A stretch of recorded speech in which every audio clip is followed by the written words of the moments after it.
Dear Patriots, before the news starts, please subscribe to our patriotic channel by clicking the subscribe button.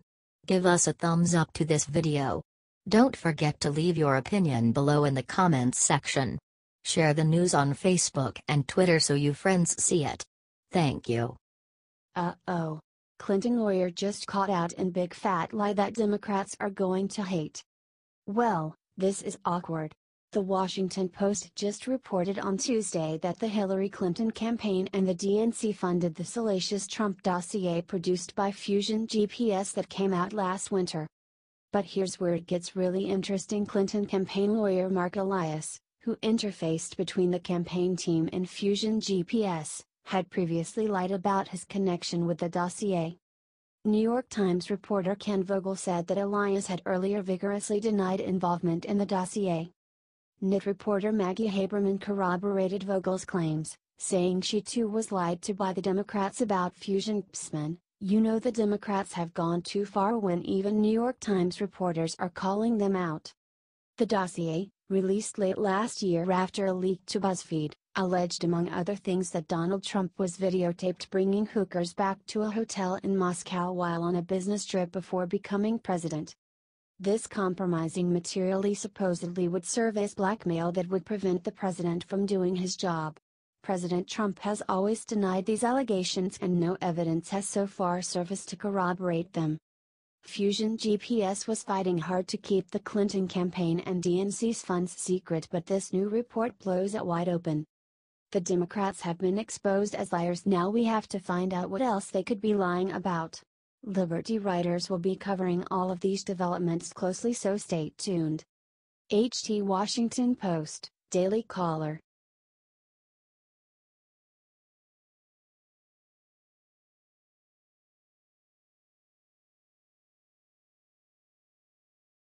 Mueller now investigating Democrats after he discovers shocking link they had to Kremlin. Robert Mueller's investigation into Russian campaign meddling took a surprising turn this week. Originally formed to attack the Trump campaign and link them to the Kremlin, the investigation may now hurt Democrats instead. According to NBC News, the Podesta Group, a pro-Democrat organization led by Tony Podesta, may have illegally lobbied for Russian interests through connections with Paul Manafort. Manafort had organized a public relations campaign for a nonprofit called the European Center for a Modern Ukraine, ECMU. Podesta's company was one of many firms that worked on the campaign, which promoted Ukraine's image in the West, NBC reports. The ECMU was supported by a pro-Russian political party called the Party of Regions. The sources said the investigation into Podesta and his company began as more of a fact-finding mission about the ECMU and Manafort's role in the campaign, but has now morphed into a criminal inquiry into whether the Podesta Group violated the Foreign Agents Registration Act, known as FARA. Wow!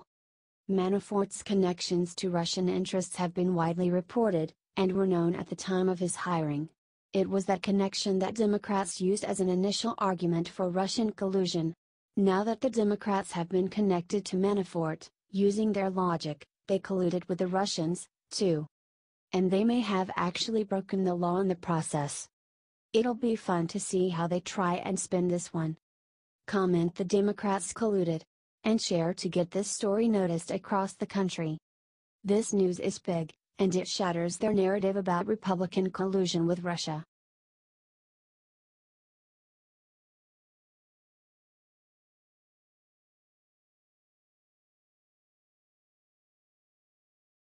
IT's over Trey Gowdy just told Comey the 4 words that will keep him up at night. Chairman of the House Oversight and Government Reform Committee Congressman Trey Gowdy just gave some very bad news to James Comey in an interview with the Washington Examiner. When asked if he was going to grill former FBI Director James Comey about his decision-making and timeline during his investigation of Hillary Clinton's email server, Gowdy said 4 words that will keep Comey awake at night. Have to, won't we? If James Comey is paying attention, he heard that loud and clear. The House is taking this investigation seriously, and he's not getting off easy. Gowdy told the Examiner that he is especially concerned that the decision to charge or not charge Clinton was made before all the witnesses were interviewed, but he also said Democrats should be on board with the committee's bipartisan agenda. Of the 6 things we listed with specificity, 3 of them are things Democrats gave a big damn about last fall. So, the question is, do they still? And 3 of them are things that Republicans cared about a lot last year, and the question is, do they still? There's a lot to complain about when it comes to Congress and even the GOP, but it's good to know there are some legislators who are actually on top of things, like Trey Gowdy. The investigation into James Comey was announced on Tuesday. Liberty writers will be following developments on the investigation and its findings closely, so stay tuned, and share this out, patriots. HT Washington Examiner.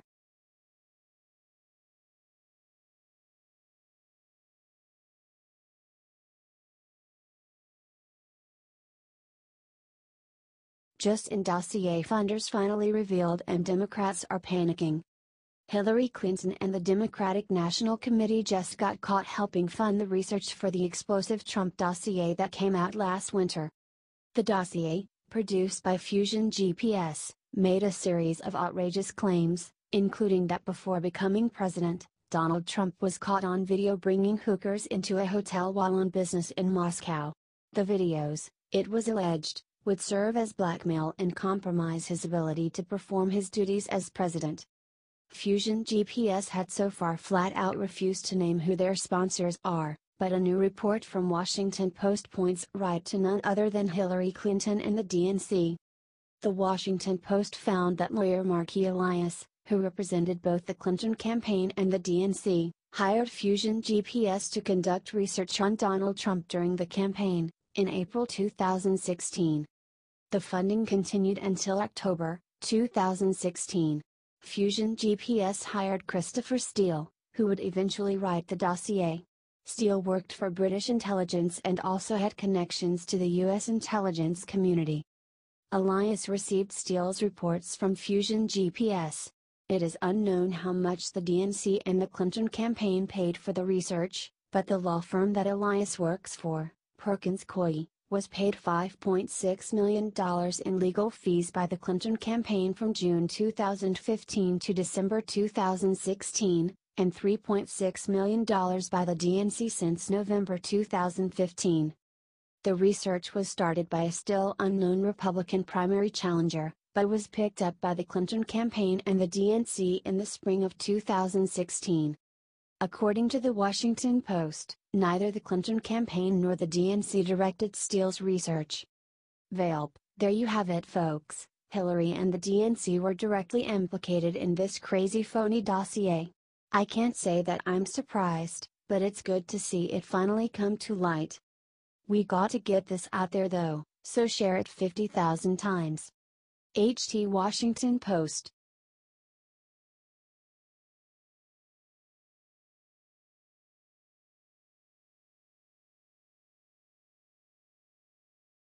Failed Hollywood actress accuses George H.W. Bush of committing sordid sex crimes from wheelchair.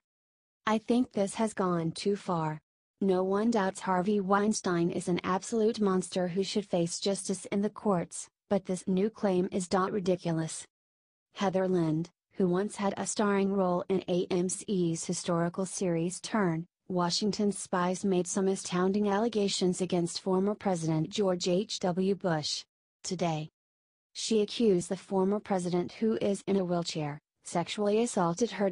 From his wheelchair on her Instagram page today. I was disturbed today by a photo I saw of President Barack Obama shaking hands with George H.W. Bush in a gathering of ex-presidents organizing aid to states and territories damaged by recent hurricanes. I found it disturbing because, when I got the chance to meet George H.W. Bush 4 years ago to promote a historical television show I was working on, he sexually assaulted me while I was posing for a similar photo. He didn't shake my hand. He touched me from behind from his wheelchair with his wife Barbara Bush by his side. He told me a dirty joke. And then, all the while being photographed, touched me again, she wrote. Dear God. This is beyond the pale. First, it is probably a politically motivated attack, more on that later, or just a desperate plea to revive her failed career. That much is obvious. Why pick on an old man who is in a wheelchair? Only in liberal Hollywood is that could stoop so low. Look, even if he did tell her a dirty joke and patted her on the butt, and I am not saying he did, that is not sexual assault. In no way, shape, or form is that anything other than an old man in a wheelchair having a little fun. It's not like the former president is up and around a lot, he is in a wheelchair. This is what the left does. They take something legitimate like Harvey Weinstein and now everyone and everything is guilty. Oh, yeah, and this was 4 years ago, the courage of this one, huh? Then she got political. What comforts me is that I too can use my power, which isn't so different from a president really. I can enact positive change. I can actually help people. I can be a symbol of my democracy. I can refuse to call him president, and call out other abuses of power when I see them. I can vote for a president, in part, by the nature of his or her character, knowing that his or her political decisions must necessarily stem from that character. My fellow castmates and producers helped me that day and continued to support me. I am grateful for the bravery of other women who have spoken up and written about their experiences. Has Hollywood lost their minds? Have they hit rock bottom? Let us know what you think below. HC Daily Mail